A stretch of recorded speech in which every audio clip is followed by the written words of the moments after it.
광주메일TV 시청자 여러분 안녕하십니까? 광주메일TV가 지난 4.15 총선에서 당선된 광주 전남 지역 당선인들을 만나서 의정활동에 대한 계획과 각오 등을 들어보고 있는데요. 오늘 이 시간에는 광주 동남갑 윤영덕 더불어민주당 당선인을 만나보겠습니다. 반갑습니다. 안녕하세요. 안녕하십니까. 예. 우리 윤영덕 당선인께서는 지역에서 대학을 나오셨고 네네네. 또 학생회장도 하셨잖아요. 그리고 그 이후에 이제 중국에 가서 공부도 하셨고 청와대에서도 근무하시는 좀 이력이 좀 독특한 분이시더라고요. 네네. 좀 나름대로 좀 굉장히 콘텐츠가 좀 풍부하신 것 같아요. 사실 보면 우리 시대에 같이 살아가는 모든 분들이 아주 평범한 것 같지만 또 각각을 이렇게 깊이 있게 들여다보면 나름대로 독특한 그런 컨텐츠들을 다들 갖고 계시다고 생각이 들어집니다. 그것이 일종의 뭐 인생 스토리라고도 할 수 있을 테고요. 뭐 저도 전남 담양에서 태어나서 고향에서 고등학교까지 다니다가 대학을 이제 조선대학교로 입학하면서 처음 광주 구경을 본격적으로 하게 됐는데 그때가 80년대 한 중반 되셨겠네요. 그렇죠. 88년도에 제가 입학을 했으니까 마침 이제 87년 우리가 잘 알고 있는 6월 대항쟁 이후에 입학을 했고 또 조선대학교도 그 전에 학원민주화투쟁이 아주 격렬하게 진행이 되다가 88년부터 이제 일종의 민주적인 학사 운영이 가능한 그런 체제로 전환하는 시기였거든요.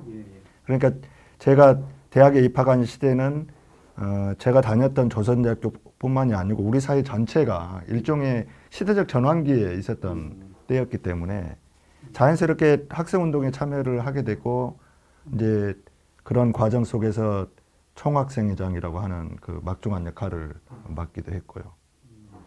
그거 마치고 나서는 진로를 어떻게 선택해야 될 것인가 여러 가지 고민을 했죠. 당시에 학생운동을 했던 사람들은 대체적으로 현장에 진출하는 분들이 많으셨고 또 새로운 어떤 시대 변화에 대응하기 위해서 보다 더 다양한 어떤 사회 진출을 모색하던 시기였으니까요. 저도 뭐 여러 가지 권유들도 있었고 저 나름대로 생각도 있었는데 제가 이제 학생운동을 하게 됐던 것이 결국 우리 사회에서 평범하게 살아가고 있는 사람들이 대접받고 존중받는 그런 사회가 됐으면 좋겠다. 우리 사회가 좀 더 나아졌으면 좋겠다. 이런 것이었기 때문에 이제 그런 사회를 만들어 가기 위해서 제가 어떤 능력을 갖춰야 될 것인가를 고민하다가 결국 이제 생각이 이르게 된 것이 공부를 좀 더 해봐야 되겠다 하는 생각이었어요. 그래서 그런지요. 우리 윤 당선인 딱 인상을 보면 학자 타입이거든요. 그런 말씀들 많이 하시더라고요. 많이 듣죠? 예. 사실 이 정치를 해야 되겠다. 이 처음 생각을 좀 언제 하셨었어요? 제가 그런 질문을 많이 받았습니다. 많이 받아서 언제부터 제가 정치를 꿈꾸었을까 이런 생각을 좀 많이 해봤고 지금도 이제 가끔씩 하게 됩니다. 근데 정치라고 하는 것을 어떻게 규정하느냐에 따라서 이제 제가 정치를 언제부터 고민했을까 이것도 달라질 수 있을 것 같아요. 좀 더 이제 넓게 본다면 정치라고 하는 것이 결국 공동체의 공동 이익을 위한 이런 활동이라고 해본다면 저는 아주 어렸을 때부터 그런 공동체 문제 또 더불어 살아가는 문제 이런 것에 대한 고민이 있었던 것 같아요. 근데 이제 현실 정치라고 보통 불리는 선출직 공직자로 한번 도전을 해봐야 되겠다 이런 생각은 어떻게 보면 제가 좋은 기회를 얻어서 청와대 민정수석실 행정관으로 근무를 했었는데 이제 그 과정에서 제가 이런 어떤 국민들이 원하는 그런 사회를 만드는데 선출직 공직자로서 역할을 좀 한번 해보고 싶다.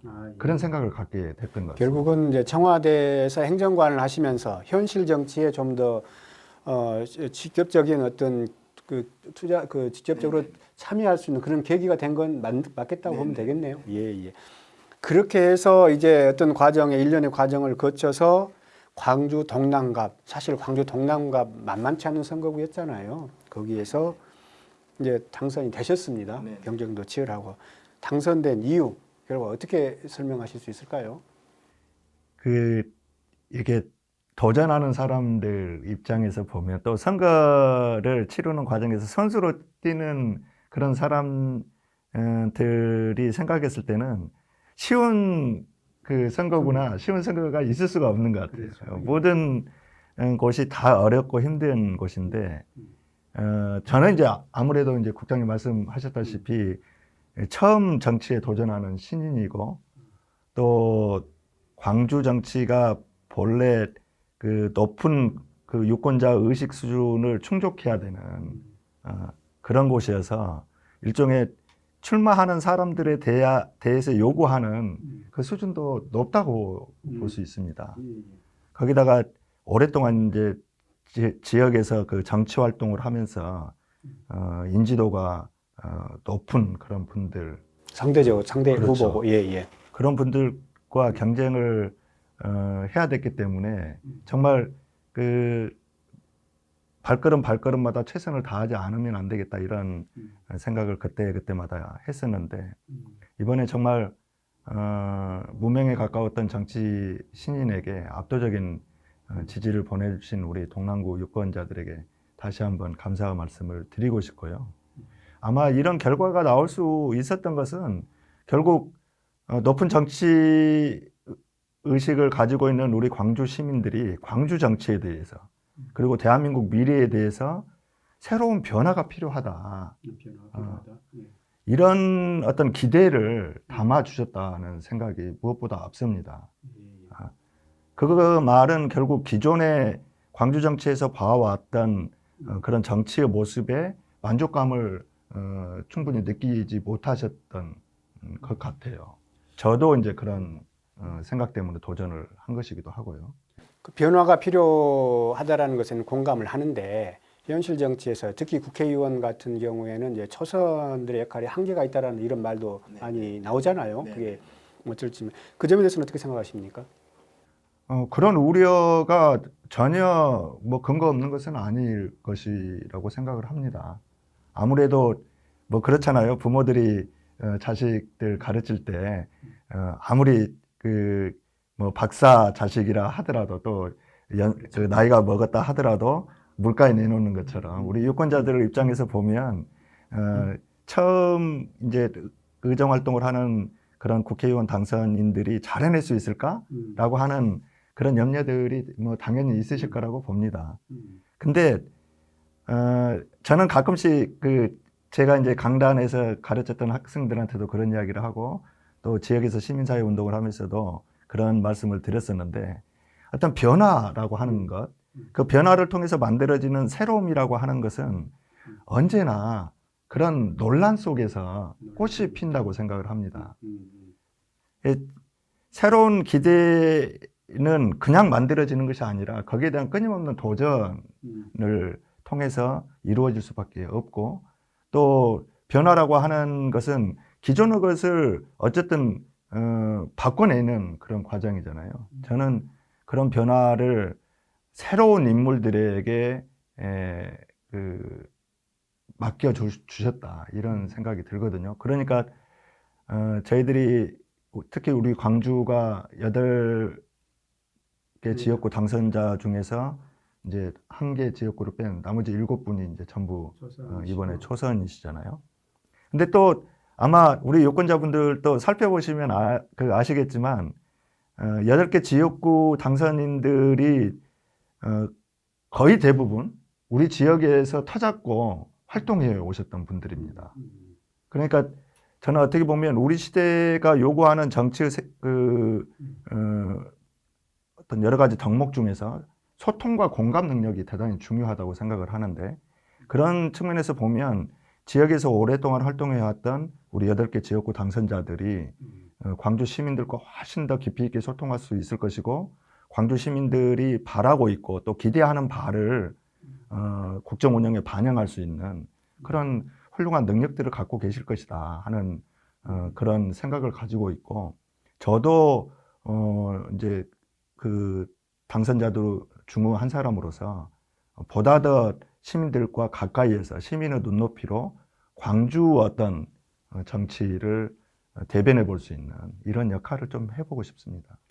자, 우리 마지막으로 우리 지역민, 시민 또 광주 동구, 남구 갑 지역민들한테 하고 싶은 말씀 한 말씀 해주십시오. 네.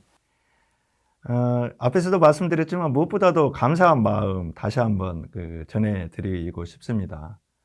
여러분들이 저에게 걸고 있는 그런 기대와 바람 어긋나지 않도록 더욱더 열심히 저 자신을 성찰하고 채찍질하면서 훌륭한 그런 정치인의 모습을 보여드릴 수 있도록 노력하고 싶고요.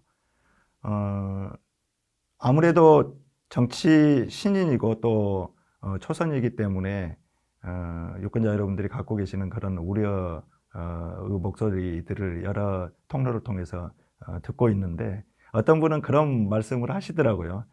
초선이고 첫 출발을 하는 신인이기 때문에 더욱더 과감하게 새로운 어떤 변화에 도전해 볼 수 있을 것이다.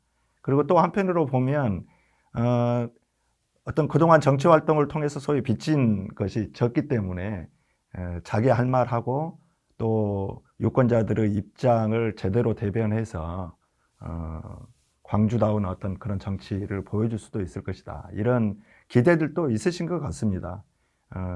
그런 우려가 기후가 될 수 있도록 더욱더 노력하겠고요. 그런 기대와 바람 이것이 현실이 될 수 있도록 더욱 알차게 저 자신을 다지면서 광주 시민들과 함께 광주다운 젊은 정치, 광주다운 과감하지만 또 따뜻한 변화를 만들어 나가도록 하겠습니다.